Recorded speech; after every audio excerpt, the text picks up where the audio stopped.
ধন্যবাদ, নমস্কার। আজ 24শে আগস্ট। আজ আমরা আমাদের দেশের যশস্বী প্রধানমন্ত্রী নরেন্দ্র মোদীজি যে আহ্বান রেখেছেন পরিবেশকে সুস্থ রাখার জন্য, এক পেড় মাকে নাম।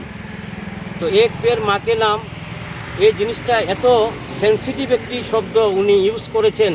যে কোনো ব্যক্তি তার মাকে সবচেয়ে বেশি ভালোবাসে।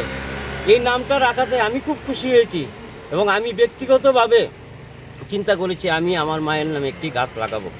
তো সবাই এখানে যারা আছে সবাই সহযোগিতা করেছে, যদিও আমার মায়ের নামে গাছটি লাগিয়েছি। আমার মায়ের নাম মালতী নাহা।